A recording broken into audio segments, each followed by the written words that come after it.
presentation that I will share. Can everybody see that? Yes. Okay, good. Okay, so we're going to jump in. This is staff has put this together. We're working as a team on this and want to bring this committee kind of up to speed with we are and get your feedback and input on our efforts related to what we're calling the bridge plan. And I'll get into what that means and it's not advancing. Oh, here we go. Okay. So right now we have the 2020 comprehensive plan. It is 2020. So this plan is set to expire at the end of the year.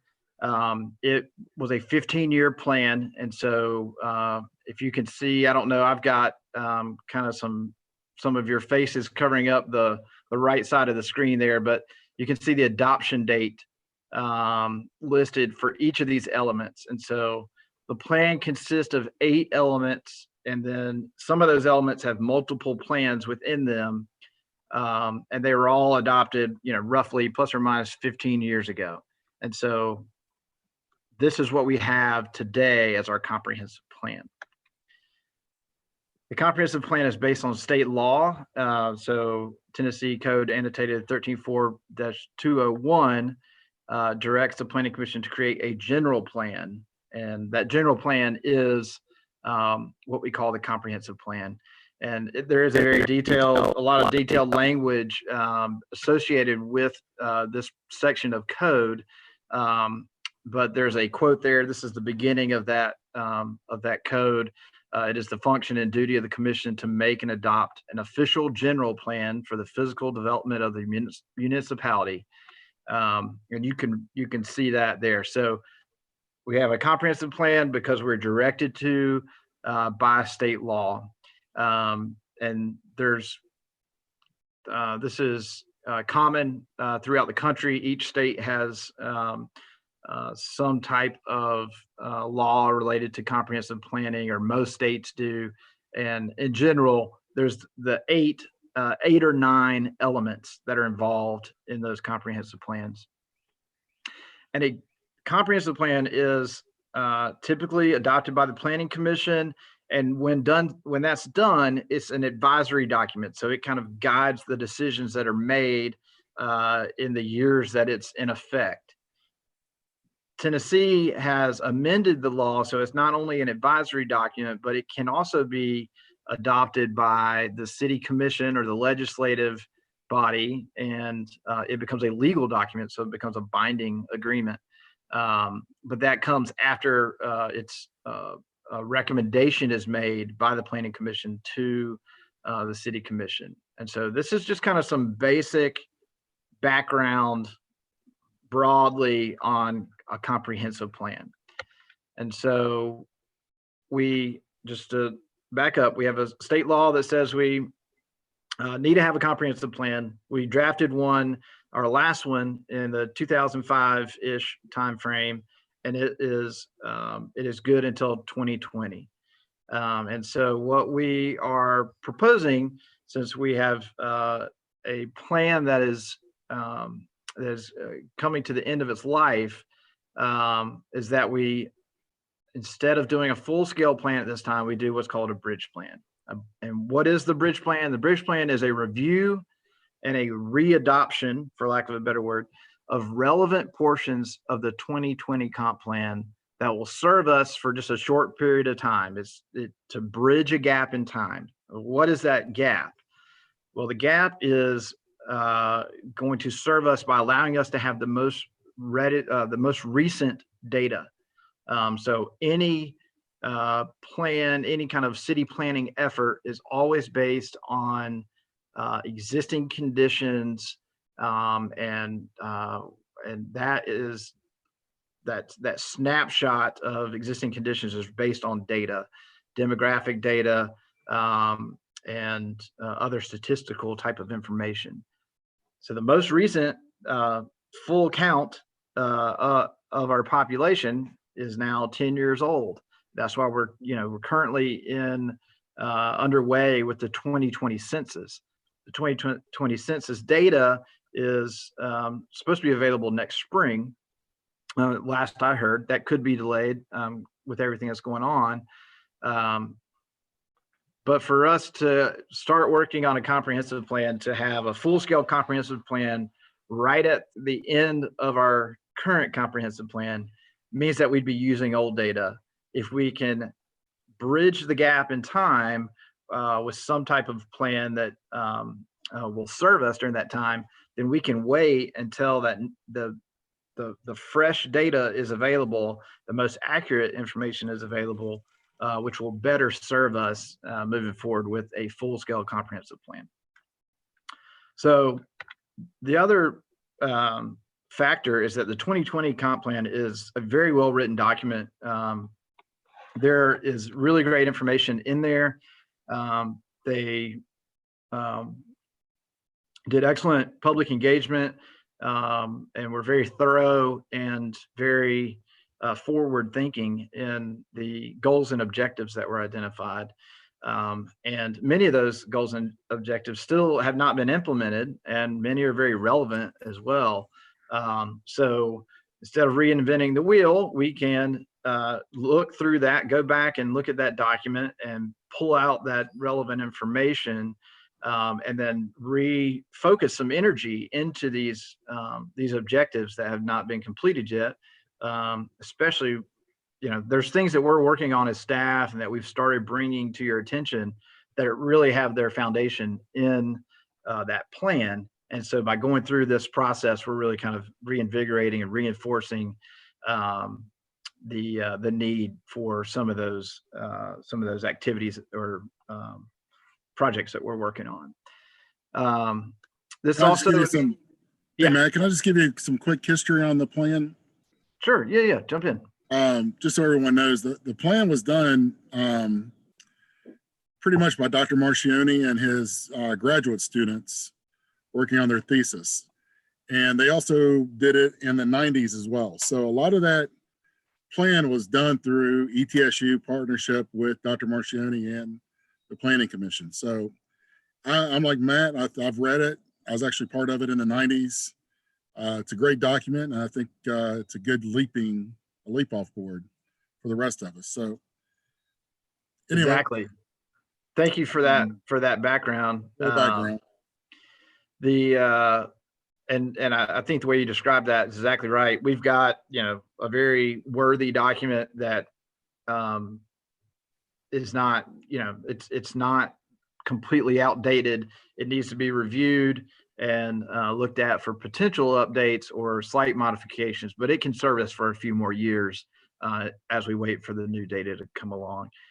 We'd also like to start to introduce some new concepts, some emerging trends that we're seeing in the planning field, and just at a very basic level, use this opportunity to kind of introduce some concepts that we think are very relevant to Johnson City and the future and the vision for the future of Johnson City. And also think, there's been a lot of current planning applications and items that have demanded decisions from the Planning Commission. There's not been, beyond West Walnut, there has not been a whole lot of recent long-range planning initiatives. So kind of getting in that mindset and thinking long-term about the city and about its growth. We can do that as an exercise by looking back at this and evaluating and assessing our current comp plan, and that'll kind of prepare our mindset as we move forward in a couple of years towards the full-scale comp plan. So what is the scope of the plan? You may see here there's a little image in your upper right corner. This is something that as staff we discussed, and Preston kind of used this analogy that the 2020 comp plan, our current comp plan, is a foundation. It's a footer for all the activities that the city is doing, and especially the Planning Commission and staff. It directs all of that. And then we have this other full-scale comp plan that we need to do at some point in the next couple of years, and that's another foundation. So what the bridge plan is, what it's not, is one of those. It's not a footer. It's not a foundation. It is just the bridge deck. So we just need to carry momentum forward from one footer to the next. And so just kind of keeping that mindset that we want this to be very focused, and we want to not get in the weeds, not get bogged down in collecting data, or just trying to reinvent the wheel, for lack of a better phrase, when we've got a very solid document in front of us. Similarly, to make it efficient, we want to focus on the land use element. The land use is really the basis for all of the decisions that the RPC, the Regional Planning Commission, is making. I have a slide that outlines or gives a summary of the land use element on the next. But essentially, you're looking at how you're going to grow. You're looking at policies that'll guide decisions about annexations, about rezonings. You're looking at policies that will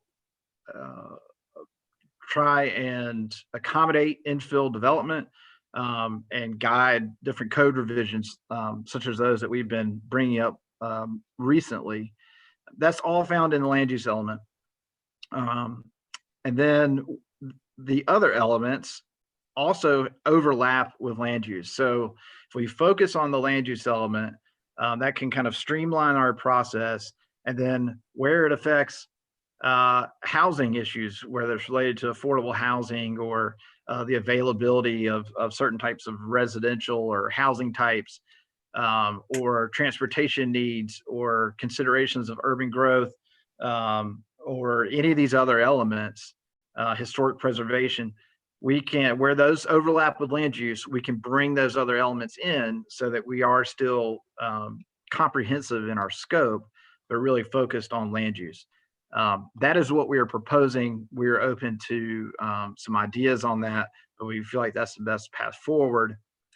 Similarly, where we're looking at how other elements converge with land use, we also want to evaluate some of the proposed capital projects that are in the current plan, see which ones have been implemented and those that have not, and look at that also from a land use perspective.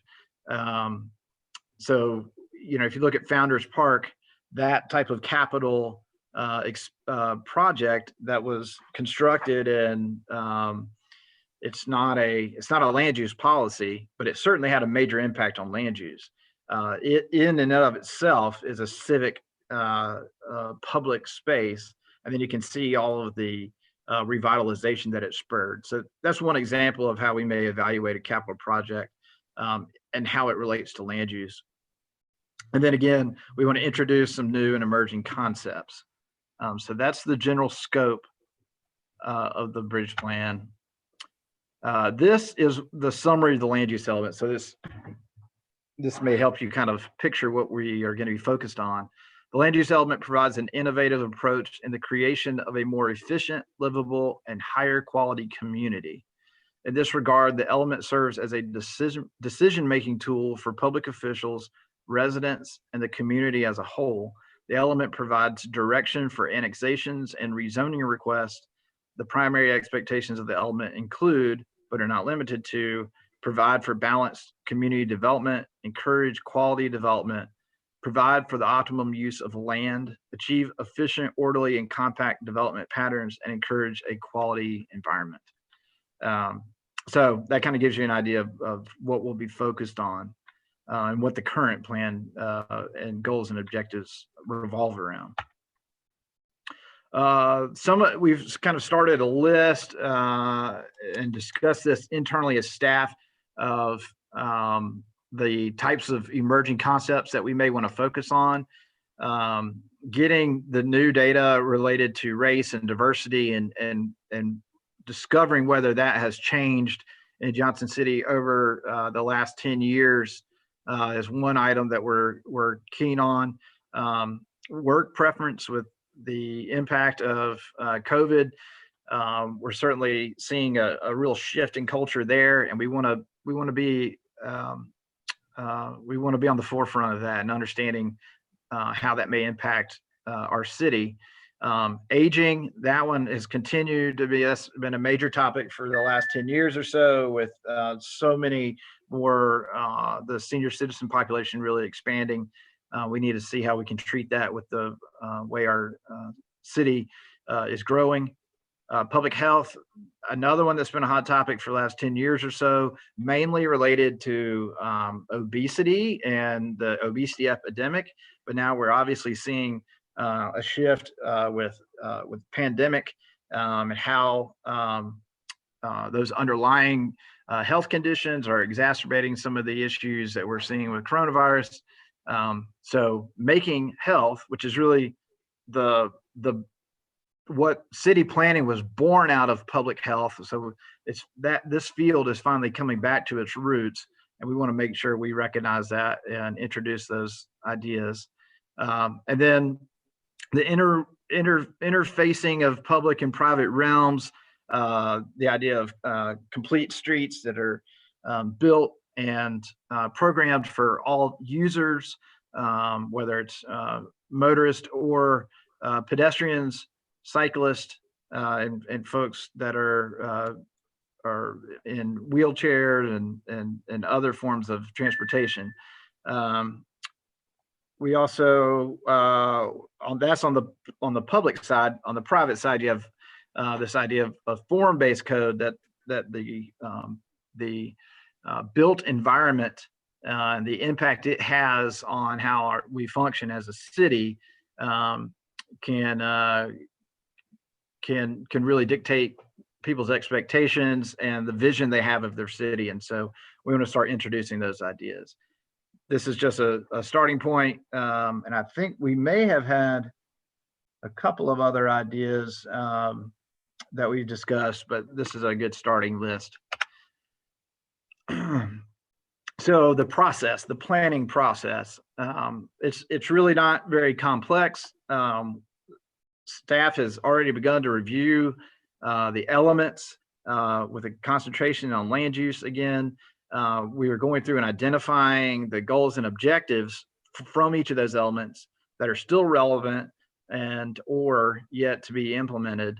And we're going to compile that list of objectives and any other objectives from other elements that relate, and then review them, look at them through this lens of, all right, how this was written in 2006. What is it? What is the relevance of this objective today, and how can it serve us for this 2-year time period? And should we tweak it a little bit in order to accommodate that? So looking at it through that lens to see if we need to make some minor modifications. So then we will then present that information to the Long Range Planning Committee and periodically provide updates to the full commission, but work very closely hand in hand with the Long Range Planning Committee throughout this process. So we're introducing the idea now. We'll be providing a little more detailed information on the plan at our future meetings. And then we need to, we haven't gotten into, we don't have a detailed public engagement strategy yet, but we have been discussing it. How do we engage with specific stakeholders that maybe this information is most relevant to as far as land use is concerned, or maybe a group of stakeholders and a focus group. And then, of course, we will always provide this information to the general public through public hearings. And we want to build that in throughout the process here. And so if you look at the timeline, we've got right in the middle of our second quarter here. So we're in the process of doing the staff review and introducing this the idea, and then the actual findings, initial findings in the months coming up. We also have, we've discussed this idea of doing some visioning. So internally as staff, what is this time period and our current objectives that we have? I kind of mentioned those slight modifications. What would those modifications look like, and trying to achieve what outcome? So we'd like to go through that process either at the committee level or at the full commission level to kind of get everybody on the same path and or on the same page and have a shared mindset. And so in this third quarter, we'd be doing that along with some initial outreach through our public engagement strategy. And then at the end of that time period, the end of summer, we really want to have a initial draft prepared. As we go into the fall, we want to be able to vet that draft at the committee level and at the commission level and at the public level, and then make final edits and then bring it back a final draft to the planning commission. And then we can discuss at that time. I don't know that because of the scope of the bridge plan and the fact that this was an already adopted document that served us for the last 15 years, I don't know that it needs to be adopted by the city commission. I personally don't think it does, but that's something that we can decide and discuss. So that's the timeline. Does this document actually need public input? There was significant public input that went into the initial drafting of it. They had a very detailed survey that was done.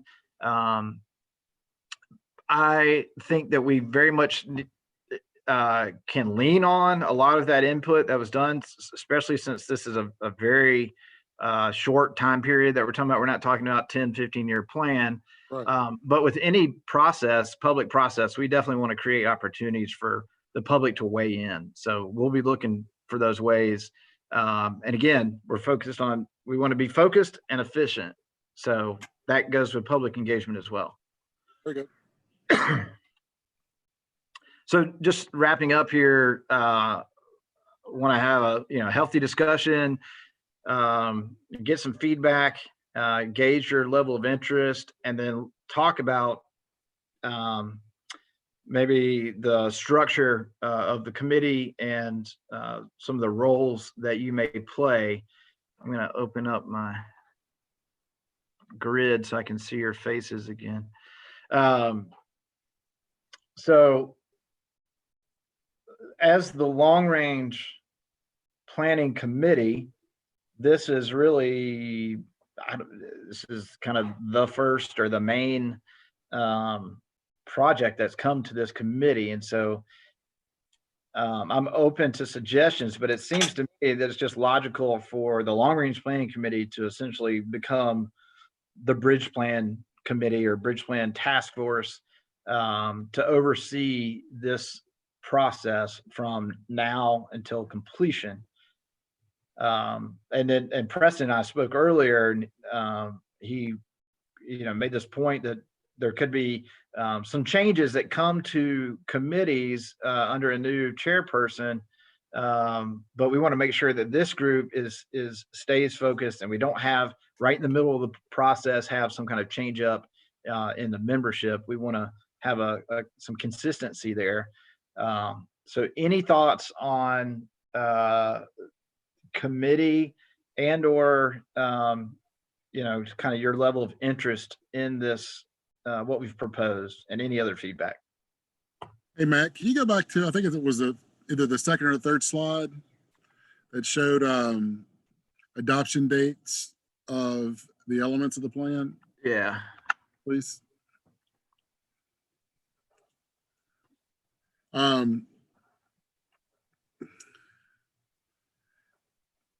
From a staff perspective of these elements, what do you guys think are most relevant that we need to touch on? So yeah, so that's what we're proposing, to focus on the land use element, okay, primarily, and then any of these other elements. And it was adopted 2006. Okay. 2006. So this is the one that we lean on most heavily related to the Planning Commission. So the way we envision this being a staff and Planning Commission led process to establish a bridge plan. And in that land use element, I think you touched on annexations. Is that correct? Yes. Are we happy with how our annexation guidelines, policies are to date, or do we need to work on those? That's certainly, worthy of a discussion as part of this process.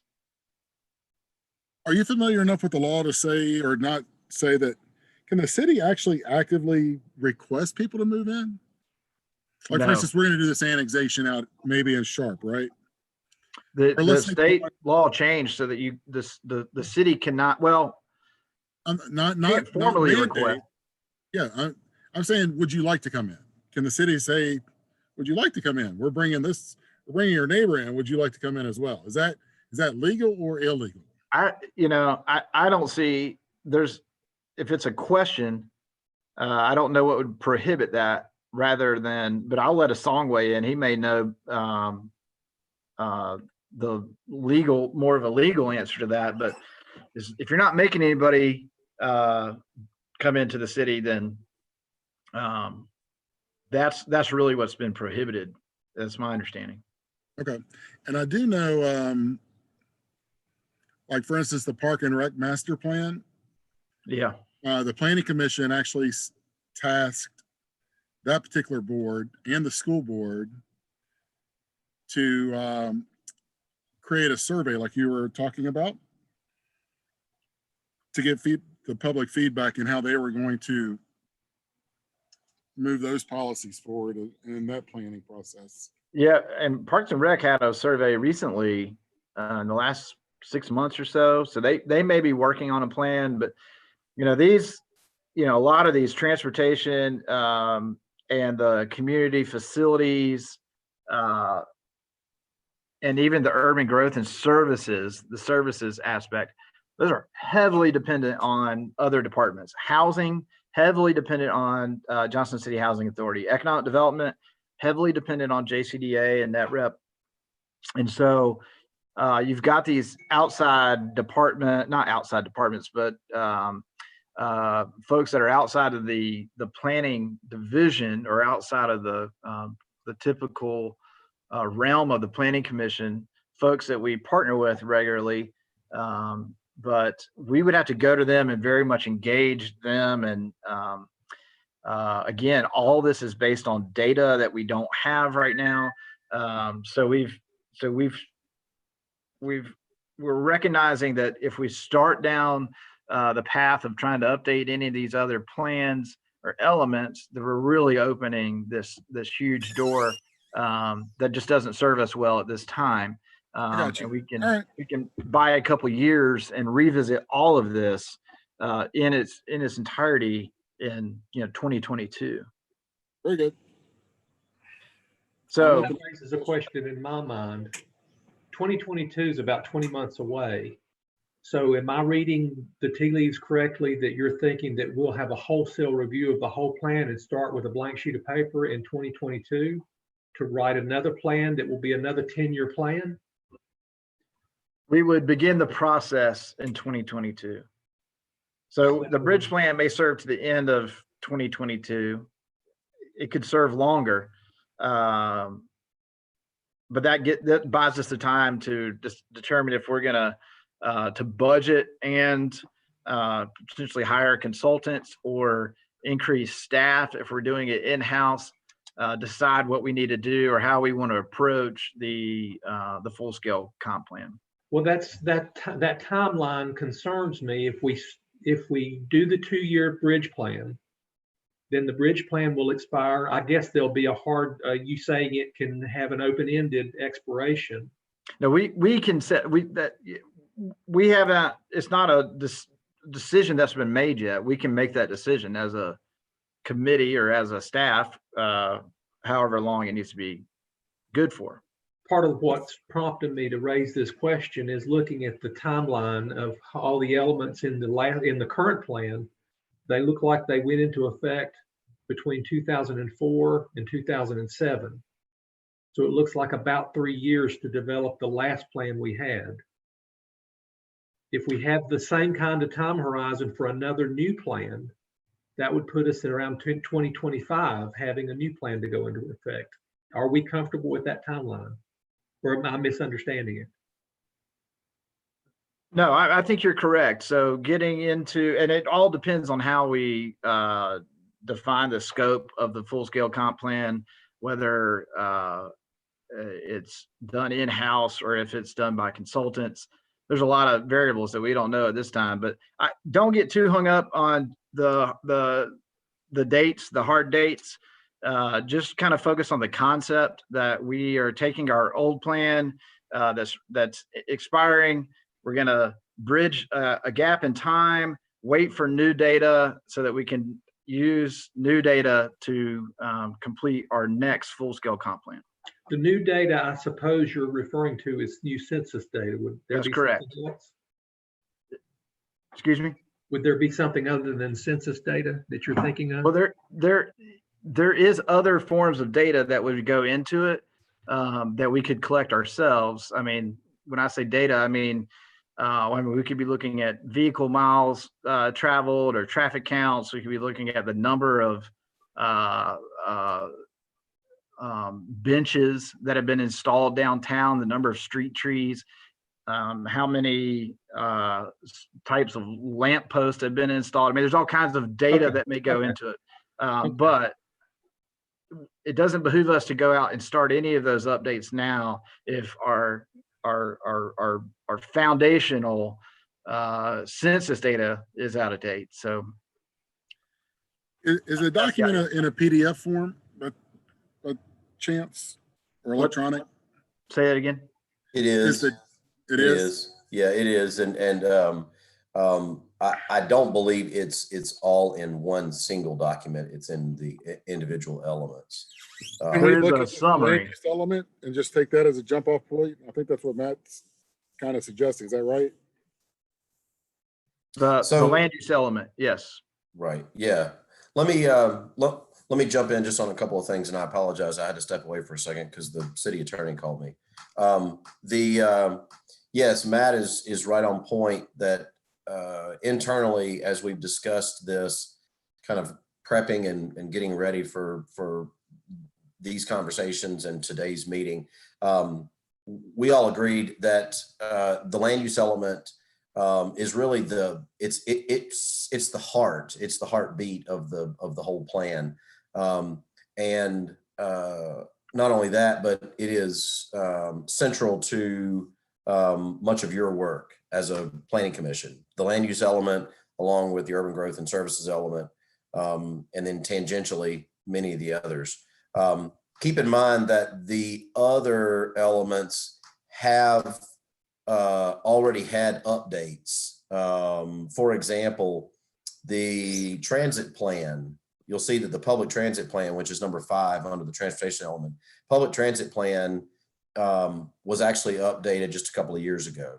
So I understand that Matt has those dates there. And I apologize. I should have provided that clarification to him before putting this up here, but I pulled this straight from the comp plan. That's a good point. I didn't realize that some of that had been updated. Yeah, there are other pieces that have been updated. For example, Parks and Rec has been updated since 01. Schools plan has been modified since then. So there are these other elements that will be updated by agencies and by government agencies and departments that are responsible for the implementation of their individual plans. In the end, we will aggregate these elements, aggregate all these different plans into one large updated comp plan.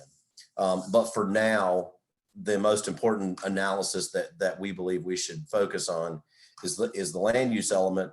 Number one, because it's your heartbeat, and then number two, it is also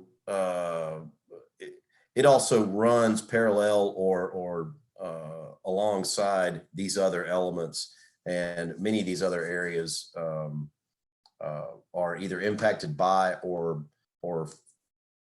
or from the land use element. Have you guys already identified things in the land use element that need to be addressed? I'm Staff? gonna lead on Matt for that. Yeah, I mean, there are some items. I mean, I think there's just a lot of relevance still with some of the items. We, one of the ones that I've been focused on is housing. And so it calls for ADUs, looking at implementing ADUs in our multifamily residential zoning districts. What is that acronym? I'm sorry. Accessory dwelling unit. Oh, yeah, my favorite. Yeah. So that's been a hot topic lately at the committee level with our legislative committee. And so it's right there rooted in the comprehensive plan. And so there's these things that we've been talking about and are right on the,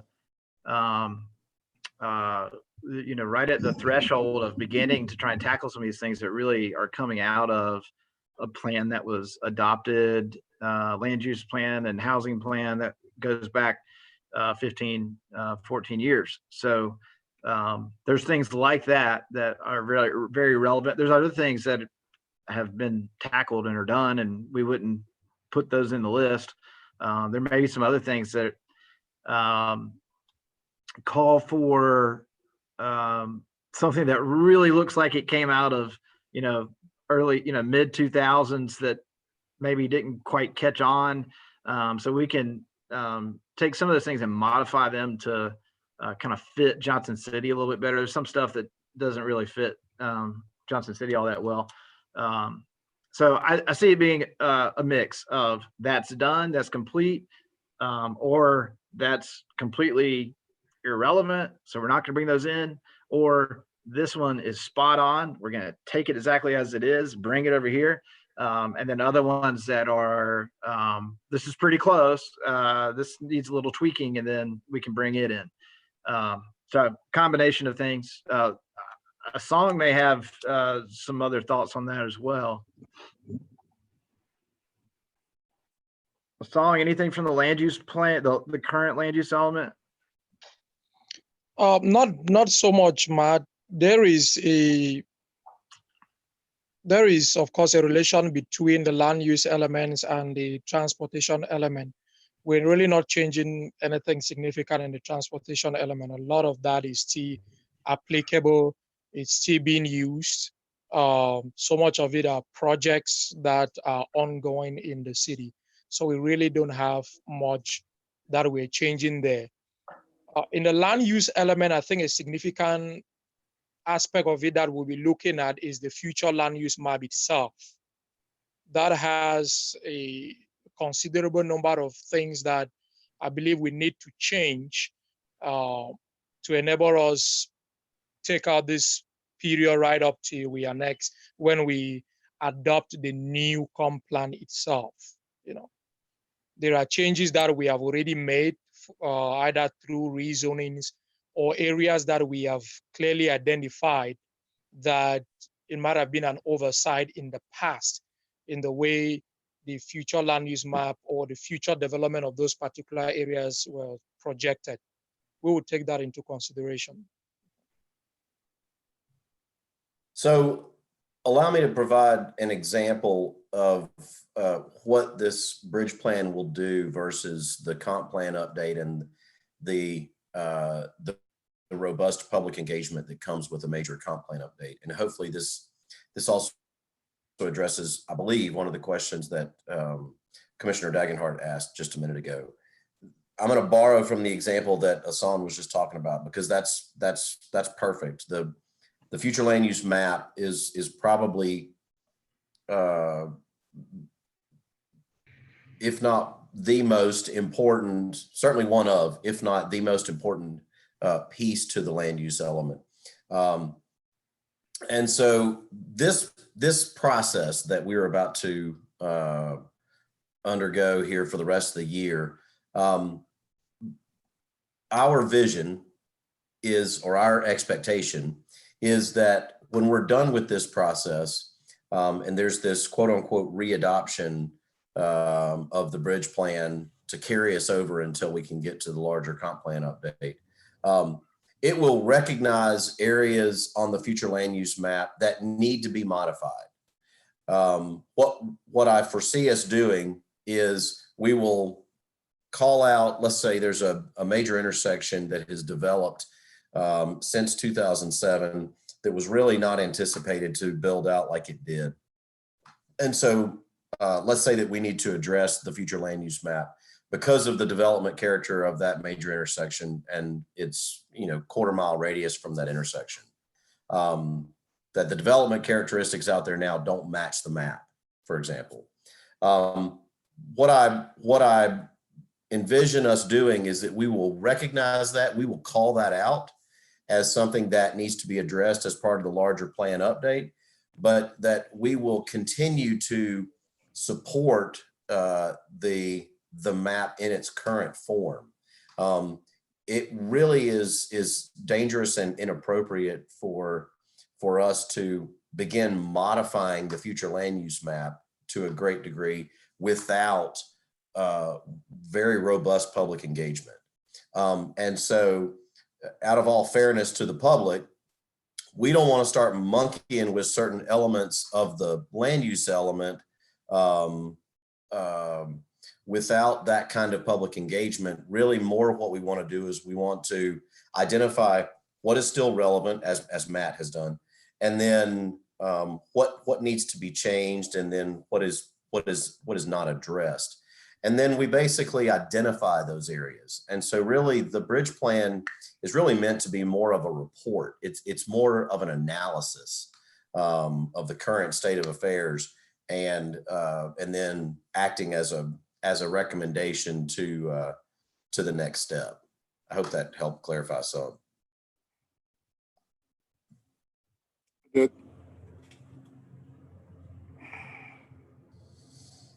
So Matt, are you at the, was that all the way through your slides? I thought your presentation was really good. And I want to kind of borrow a little bit from something Matt mentioned earlier, our phone conversation earlier today in preparation for this committee meeting. We hope that you all, the 1, 2, 3, 4 of you, it looks like, yeah, that the 4 of you can act as our bridge plan committee, the dedicated group. Now, what we're going to do though is tonight at 6 o'clock when we go into the planning commission meeting, we're going to ask Chairman Zients to continue this conversation about who really wants to be dedicated to this effort, and then limit that to really just 4 folks. Because you can really get a lot of good work done with 3 or 4 folks, and really no more than that, and certainly not ever get up to 6, because then you have a quorum of the entire board. And then that group be dedicated to this effort even after Chairman Zients leaves the board. He has indicated that he is stepping down. His tenure is up. Nothing's wrong. His tenure's up, and he's asked to not be reappointed. And so with that being the case, here in July, we will most likely have a new chair. That new chair has the ability to modify the committee structure, to change who's on what committees. So our recommendation would be that because of tonight's conversation and this kickoff, that we really go ahead and kind of lock down who's going to be the dedicated group, despite what changes may occur to the committees under any new chairperson. Is Nicole still here? Yes, she's on mute. Yeah, I'm here. Do you have access to committee members, relevant committee members whose tenure will be up in the next year? Yes. Hold on. Like, is mine up next year? No, you were just reappointed in 2019. So you're Okay. 2022. Clay is up for reappointment. And I've reapplied. right. Yep. Right. So I've got you down. And since you were completing another term, it doesn't really count. So you'll go good. Let's see. Dr. Zions is the only one who has not reapplied. Okay. Everyone else is good and General Harrell is up for reappointment. And I have not received an application for him, and he is on one of the committees. Does the chairperson, is it required that they're on the committee? No. It's not. Okay, so we don't need to leave a slot open for a future chair. No. That actually brings up something. If the folks who are on this call are comfortable and excited and interested in this topic, I'd love to get that. If you're not, and you don't really want to participate or don't feel like this is your thing, it's not calling you, that may be something to discuss later on in the meeting. If you want to open it up to other potential commissioners who may have a very strong interest in working on this plan, then I'd like to hear some discussion on that. And then also, I'm really kind of looking for someone who has a very high level of interest in it that would serve kind of as a chairperson for this committee, this bridge plan committee or long range planning committee, that can be very engaged with staff, that would help kind of set the course and guide some of the behind the scenes things, that wants to provide even more input than just the typical committee meeting structure.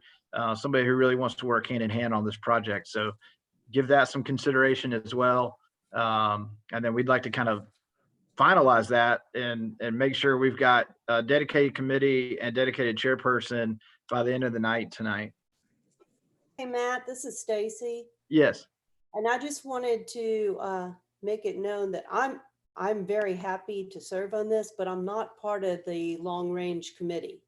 So I'm sitting in on this call because it interests me and I would be interested in serving. But if there is somebody else that is, head over heels in love with it, you do not have to keep me on this committee because I'm not part of that long range committee.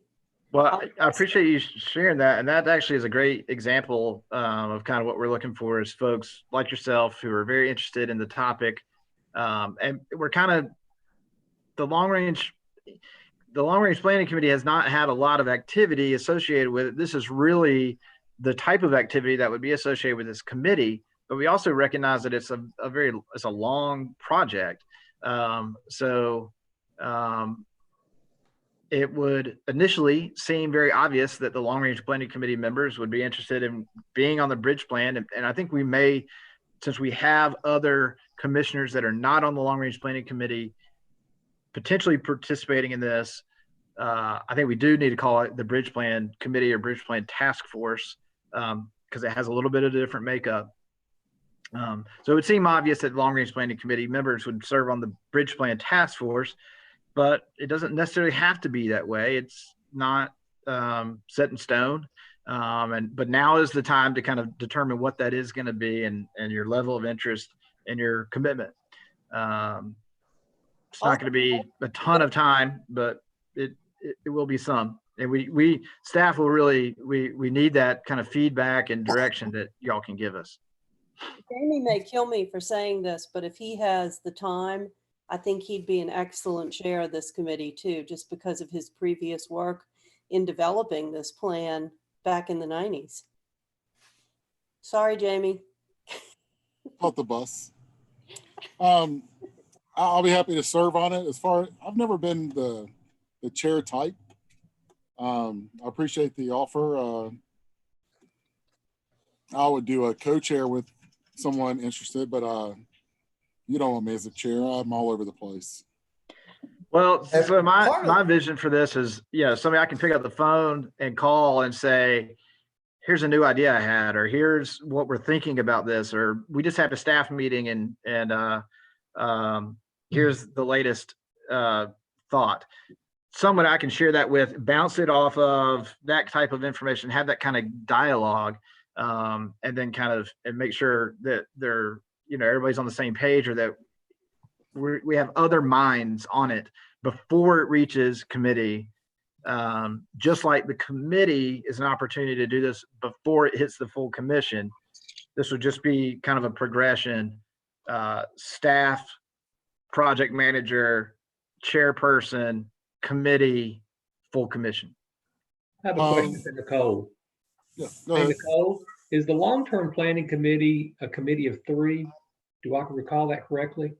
Hold on, I've got the listing right here. Long Range Planning Committee is, yes, it's Clay, Jamie, and you. Okay. I would be happy to co-chair with Jamie. So And I'd be happy to be on the committee, but maybe a bit out of my waters for a chair at this time.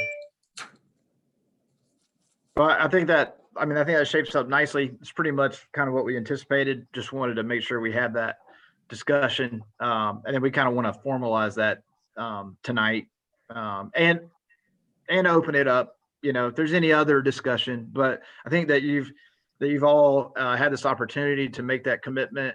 We're going to voice that tonight. And if there's any other discussion, I don't anticipate it, we can, we'll formalize that this evening. And we're running late. I know that we wanted to keep this to an hour. Any other final thoughts, comments? Preston, anybody? Good No, discussion, none. Matt. Just on the Yeah. question that Commissioner Pavlich had raised on annexation. Yes, we can propose an annexation to somebody, but we cannot require that person. We actually have a flyer in the office that we kind of currently use to bait annexation, if I can put it that way. Just kind of tell people, if you are annexed into the city, these are the benefits that you're going to receive. So we do that already. We have something like that. And I think both the land use and the urban services element that touches on the urban growth boundary, the urban services, that's part of what as staff we had discussed that we're going to be looking at within this particular bridge plan, because the annexation laws have changed. I mean, that's Right. the reality. And the current plan was written based on the previous laws. Correct. I agree. That'll definitely need updating. Yeah, But then there's also parts of that are really heavily dependent on data, or heavily dependent on our other departments. And so that's a perfect example of where there's going to be something that really needs to be updated, but we don't want to get into the whole full thing. And we'll do that at an appropriate time. Man, I would just like to say you did a good job today on the slides. Appreciate it. And I'll email Very you that slide you need. Thanks, sir. All right. We'll see y'all this evening. Thank All you. right. Appreciate your time. Appreciate it. Thank you, Matt. Sounds great.